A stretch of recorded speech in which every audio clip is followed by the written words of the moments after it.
Have you ever looked at your smartphone and thought, yeah, if I got thrown back into the wild, I'd totally survive?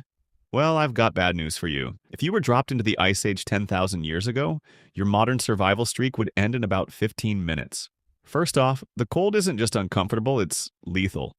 Modern humans rely on thermal gear, insulated boots, and heated homes. Back then, you're looking at sub-zero temperatures with nothing but your modern hoodie, which will absorb sweat, freeze solid, and give you hypothermia before lunch. But let's say you somehow manage to start a fire. How are you getting food? You can't just forage for berries because everything is covered in 3 feet of snow. Your only option is hunting. But you aren't hunting deer. You're sharing the landscape with megafauna. We're talking about 6-ton woolly mammoths, saber-toothed cats with canine teeth the size of your forearm, and megatherium, a 4-ton giant sloth with bone armor under its fur and 12-inch claws that could snap a tree in half. Even if you manage to craft a wooden spear, your modern upper body strength is embarrassing compared to ancient hunter-gatherers. Anthropologists found that prehistoric humans had bone density and muscle attachment points that made them as strong as modern professional athletes. Throwing a spear at a mammoth wouldn't kill it. It would just make it very, very angry. Your only real chance of surviving the Ice Age was being accepted into a human tribe, because solo humans were just quick snacks for predators. But unless you speak fluent proto-language and know how to track animal footprints in a blizzard, you're getting left behind in the snow. Okay, so the Ice Age froze you out. Let's send you somewhere warm. Welcome to ancient Egypt during the Old Kingdom, the era of monumental pyramid building. Temperatures are soaring, the sun is blazing, and hey, there's a massive river right there. You're totally fine, right? Wrong.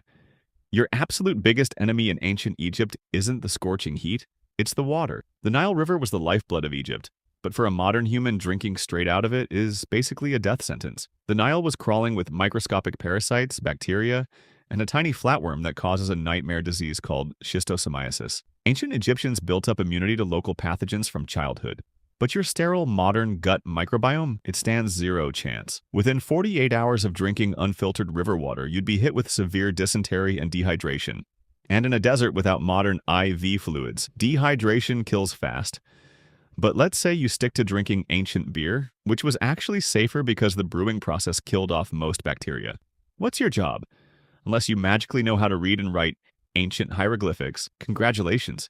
You've just been drafted into manual labor. You're hauling 2-ton limestone blocks under a 100-degree sun for 12 hours a day. And here's a fun bonus fact. Ancient Egyptian bread was milled using granite stones, which left tiny bits of quartz sand in every single loaf. Eating this bread literally ground down human tooth enamel until their nerve endings were exposed. So even if you survive the brutal labor, you're doing it with severe, agonizing tooth decay. All right, no more desert heat. Let's fast forward to the 14th century, medieval Europe. You know, castles, knights in shining armor, noble quests. Except you just landed in the year 1347, right as the Black Death hits the continent. This is quite literally the worst time in recorded human history to be alive. The bubonic plague caused by the bacterium Yersinia pestis is tearing through towns, wiping out nearly half of Europe's entire population.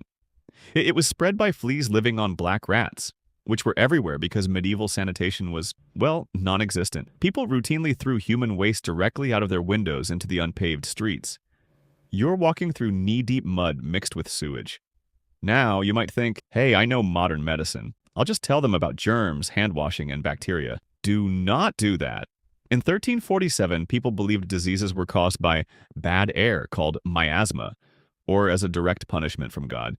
If a stranger in strange clothes shows up rambling about invisible micro-monsters in the water, you won't be hailed as a medical genius. You'll be tried as a witch or a heretic. And if you actually do catch the plague, medieval medical treatment won't save you, it will finish you off. Doctors back then practiced bloodletting, literally slicing open your veins or applying leeches to balance your bodily humors. So, while the plague is destroying your immune system, your doctor is draining half your blood. Great strategy. Okay, let's get closer to home.